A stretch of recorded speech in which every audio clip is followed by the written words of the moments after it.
Everyone, Radhe Radhe. कैसे हो आप सब लोग? स्वागत करती हूँ आप सब लोगों का सुमेंद्र की स्मार्ट दुनिया में। तो आज मैं लेकर आ गई हूँ फिर से आप लोगों के लिए एक न्यू ब्लॉग। तो सुबह का काम तो हो चुका है, झाड़ू हो चुका है और किचन सब समेट चुकी हूँ, लेकिन पानी नहीं आ रहा था। आज पता नहीं क्या मोटर चालू थी, 10 बज गए, 11 बज गए, 12 बज गए, पानी नहीं आया नल में।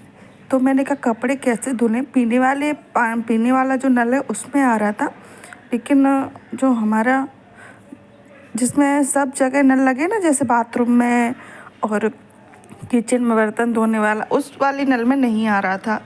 तो मैंने कहा कैसे कपड़े धोएं।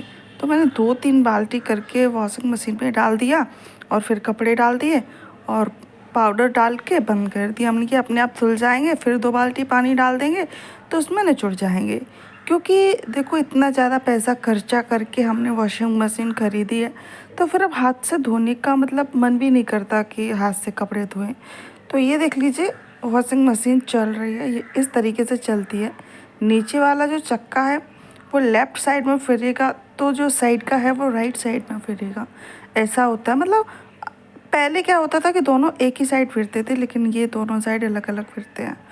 तो मैं आप लोग को बता दूं फ्रेंड, मेरी सासू माँ और ननद देवर सब गांव चले गए हैं और ये अब उसके बाद का ब्लॉग है। तो अच्छा तो नहीं लग रहा है, क्योंकि पहले सब लोग थे यहाँ पर और फिर सब लोग चले जाएं घर, मतलब घर सूना सूना हो जाता है, तो बिल्कुल भी अच्छा नहीं लगता है। और क्या हुआ था पता फ्रेंड, धीरे धीरे फिर मेरी भी तबीयत ख़राब हो गई थी। ना तो मैं डेली ब्लॉग डाल पा रही थी, ना ही मैं कुछ कर पा रही थी।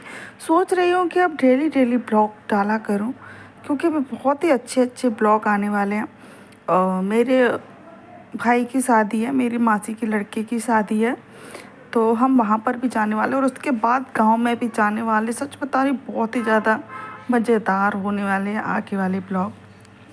अगर आप लोगों को देखना है तो चैनल को सब्सक्राइब करना बिल्कुल भी ना भूलना, ठीक है। तो चलिए, मैंने सोच रही थी क्या बनाऊँ, तो सूखी सब्जी बनाई हुई थी और फिर उसके बाद हमने कहा चलो रायता बना लेते हैं, मगर रायते वाली बूंदी घर पे थी ही नहीं। तो मैंने कहा क्या करूं। और दूसरी बात ये भी है कि बाहर की जो बूंदी होती है, हमें उसका पता नहीं होता है कि वो कौन से तेल में बनी है और कैसे बनी है, कब की बनी है।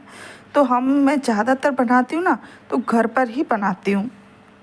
तो मट्ठा था नहीं घर पे, मट्ठा और दूध हमारे जो बगल में मतलब लड़की रहती है या फिर जो लड़का रहता है ना, उससे मैं मंगवा लेती हूँ।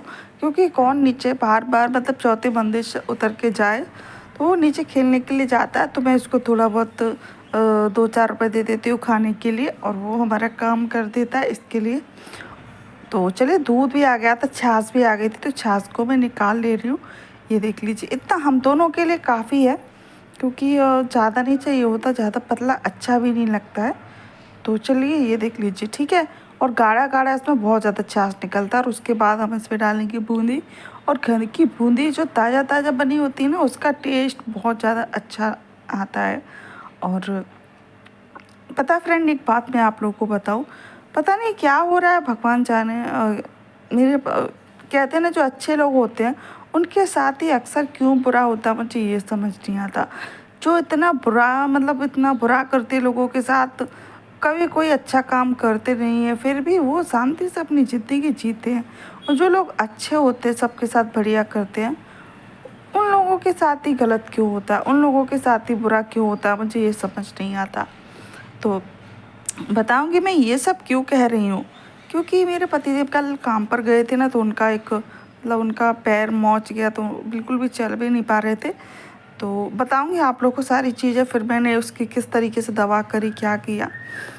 तो ये देख लीजिए, रायते में नमक, मिर्ची और पिसी हुई हरी वाली मिर्ची का पेस्ट वो डाल दिया है, काला नमक भी डाल दिया है, और उसके बाद हरा धनिया डाल दे रही हूँ थोड़ा सा। और इधर हमारा जीरा भुन रहा है। मैं इसको मतलब तेल का तड़का नहीं लगाती हूँ, सिर्फ तवे पे जीरा भून कर उसको हाथ से क्रश करके डालती हूँ। उसका भी स्वाद इतना बढ़िया आता है। तेल वाला मुझे बिल्कुल भी पसंद नहीं है। अगर आप लोग को तेल वाला पसंद हो तो आप तेल वाला खा सकते हो। और उसके बाद फिर ये देख लीजिए, गरम है जीरा। इसके लिए मैं क्या करूँगी, अपने जो हमारा चकला है ना, उस पर हमने निकाल लिया है और उस पर निकालने के बाद ये देखो धुआं निकल रहा है, गर्मी है बहुत ज़्यादा। थोड़ा सा इसको क्रश करेंगे, एकदम बारीक नहीं करना है, और इस तरीके से हम डाल देंगे। तो हमारा रायता भी बन के तैयार हो गया। रोटी भी हमारी बन चुकी है। तो मेरे पति देव के आने का वेट है। तो जब तक हमारे पतिदेव आ रहे तब तक हमारे कपड़े अपड़े धुल गए थे। तो एक काम करते, सारे कपड़ों को निकाल कर बस सूखने के लिए डाल के आते हैं छत पे, क्योंकि आज ज़्यादा कपड़े हैं तो छत पे सूखने डालने जाने पड़ेंगे। थोड़े कपड़े होते हैं ना, 2-3 दिन के 2-3 मेरे, तो मैं घर पर ही मतलब अंदर एक डोरी लगाई हुई है अंदर वाले कमरे में, तो उस पर डाल देती हूँ। या फिर जो हमारी खटिया होती है ना, सोने के बाद उसको उठा के ऐसे खड़े रख देते हैं ना, तो उसके ऊपर भी डाल देते हैं। तो बाहर डालने की ज़रूरत नहीं पड़ती, घर में ही बहुत ईजीली सूख जाते, क्योंकि मशीन ही उनको पूरा तरीके से सुखा देता है। थोड़ा बिल्कुल भी पानी रहता नहीं है उसमें। तो ये देख लीजिए, आगे वाले हमारे छत पे वैसे कोई कपड़े डालने ज़्यादा आता है नहीं, क्योंकि जो पहली मंजिल हो गई, दूसरी मंजिल वाले जो लोग हैं ना, उनके लिए छत ऊपर पड़ती है बहुत ज़्यादा, क्योंकि चौथे 5वें मंजिल के बाद छत आती है। और हम रहते हैं ना, तो हमसे तो हमारी बात सिर्फ छत ही आती है। हम मतलब चौथे फ्लोर पे रहते हैं। तो ये देख लीजिए, सारे कपड़े हम लोग यहीं पे सुखाते हैं। पहले तो हमने जो हमारी खिड़की थी उसके साइड में डोरी बांध के रखी थी और वहीं पे कपड़े सुखा लेते थे। मगर क्या हुआ, वहाँ पर कबूतर बहुत ज़्यादा परेशान करते थे, इतनी ज़्यादा मतलब डोरी पे बैठ बैठ के कपड़ों पे लैट्रिक करके रख जाते थे। तो मुझे बहुत ज़्यादा गुस्सा आता था। मैंने वो डोरी सारी डोरी काट दी और छत पे ले गई। छत पे हमने बहुत लंबी यहाँ से वहाँ डोरी कर दी है। अगर चद्दर वद्दर भी धोने होते हैं कभी कभी, तो वो भी ईजिली सूख जाते हैं। और डायरेक्ट घाम आती है ना, डायरेक्ट धूप आती है ना, तो ज़्यादा टाइम नहीं लगता। अगर आप 12 बजे कपड़े डाल के आ रहे हो तो 1 बजे आप उनको लेके आ सकते हो, कपड़े बहुत ईजिली सूख जाते हैं। तो चलिए, सब कपड़ों पे लगाएंगे चिमटी और यहाँ से चलते हैं। यहाँ पे भूख बहुत लग रही है, क्योंकि करीबन 2 बज रहे होंगे दोपहर के। संडे के दिन ऐसा ही होता है, मेरे पतिदेव लेट आते हैं तो मुझे भी ऐसे ही वेट करना पड़ता है। सुबह नाश्ता कर लेते, फिर तो धीरे धीरे करके 1, 2, 3 भी बज जाते कभी कभी। तो चलिए, कपड़े हमारे डल चुके हैं और उसके बाद अब हम चलते हैं घर पे। तो मेरे पतिदेव आ चुके हैं। उसके बाद मैंने ज्वार की रोटी बनाई थी, तो वो ज्वार की रोटी बना के रख दी थी और थोड़ा सा इनको गर्म कर ले रहे हैं। और फिर घी लगा के, ज्वार की रोटी शायद रात की रखी हुई है, मुझे याद आया, हाँ ज्वार की रोटी रात की रखी हुई है। तो मैं इसको थोड़ी कुरकुरी कर ले रही हूँ।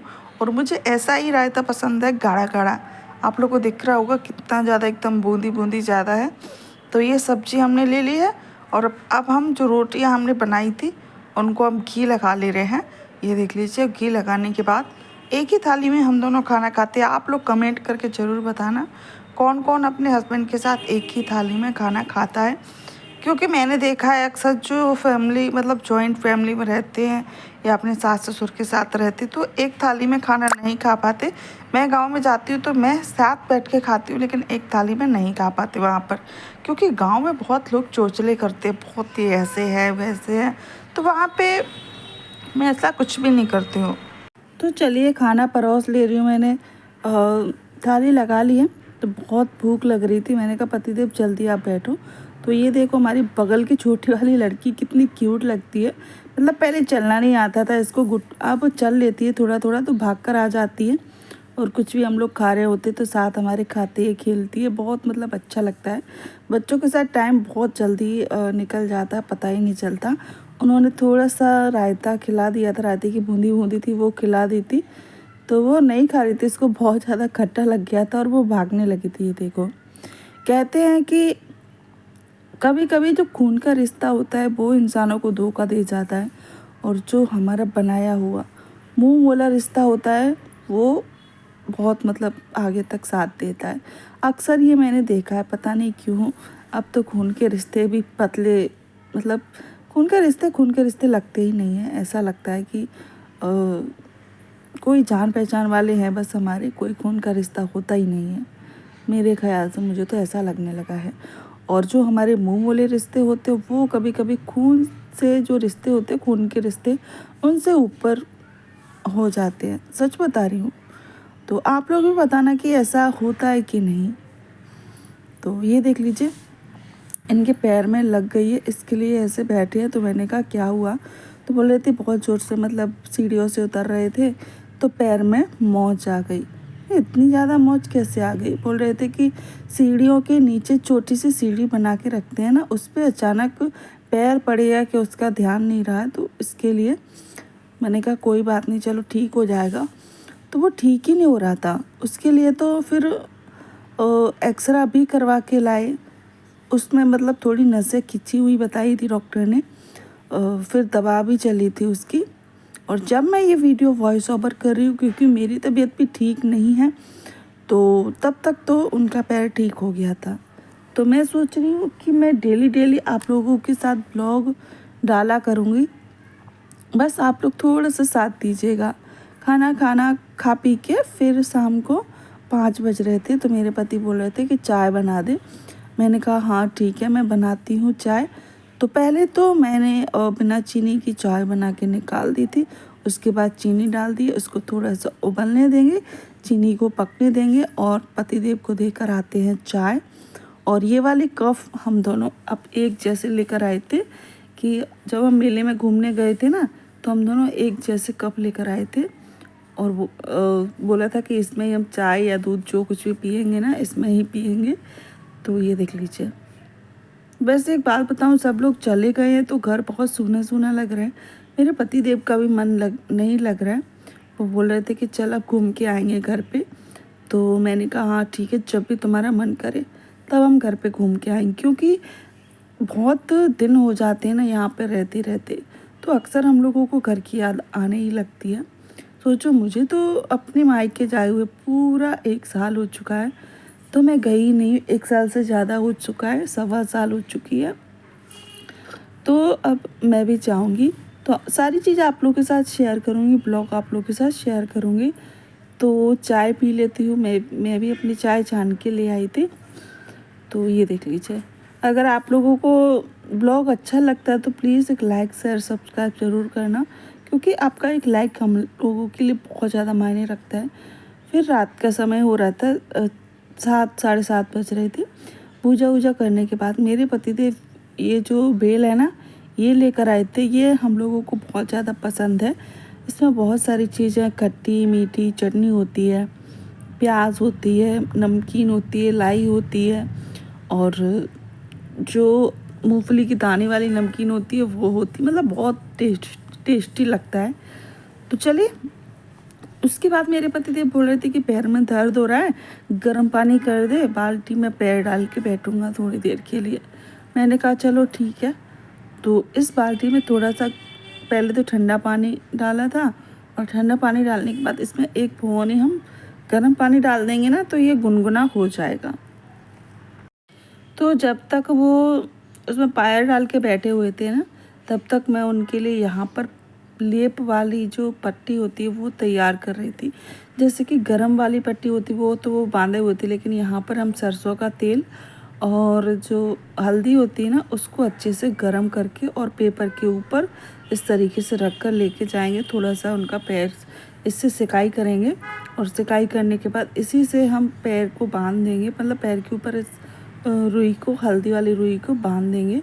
बहुत जल्दी सही हो जाती। कहते हैं ना कि हल्दी मतलब हर घाव को बहुत जल्दी ठीक करने का मतलब उसमें ताकत रहती है। हल्दी हमारी औषधि से भरी हुई होती है, तो हल्दी को हम जब कभी हमको ज़रूरत पड़ती, कोई चोट होती है, तो हम हल्दी का इस्तेमाल करते हैं। तो मैंने भी हल्दी को लेकर, सरसों का तेल थोड़ा सा लेकर उसको गुनगुना करके पहले तो इनका जो पैर है उस पर हल्के हल्के से सेकेंगे, क्योंकि अभी वो जो है जो हम बना के लाए हैं ना, जो रुई का, वो बहुत ज़्यादा गर्म है। तो एक काम करेंगे, पहले धीरे धीरे करके इनका पैर सेकेंगे, और फिर ये हल्का गुनगुना रह जाएगा ना, फिर हम इसको पैर पे बांध देंगे। ये देख लीजिए पैर पे कितनी ज़्यादा सूजन आई हुई है, क्योंकि एकदम नसें खिंच गई है ना, तो एकदम बहुत ज़्यादा पैर में सूजन आ गई है। ये कल तो चल भी नहीं पा रहे थे, तो मैं इनसे बोल रही थी कि आप एक काम करना, कल आप छुट्टी कर लेना, कल आप काम पे नहीं जाना। कैसे काम करोगे जब चल ही नहीं पाओगे, तो काम कैसे करोगे? तो ये मान ही नहीं रहे थे कि नहीं नहीं मुझे जाना पड़ेगा। मैंने कहा एक दिन छुट्टी कर लेना, तो फिर वो राज़ी हुए मानने कि हाँ ठीक है। उसके बाद मैंने पेपर लगा दिया था पेपर के बाद पन्नी बांध दी थी, पन्नी के ऊपर से जो गरम वाली वो होती है ना हमारी पट्टी, वो बांध दी थी। तो इधर हमारे बिस्तर लगा के तैयार हो गए हैं, ये देखो। तो आज का ब्लॉग हमारे इतना ही है। अगर आप लोगों को अच्छा लगता है तो प्लीज़ एक लाइक शेयर सब्सक्राइब करो, और मैं आप लोगों के लिए ऐसे ही अच्छे अच्छे ब्लॉग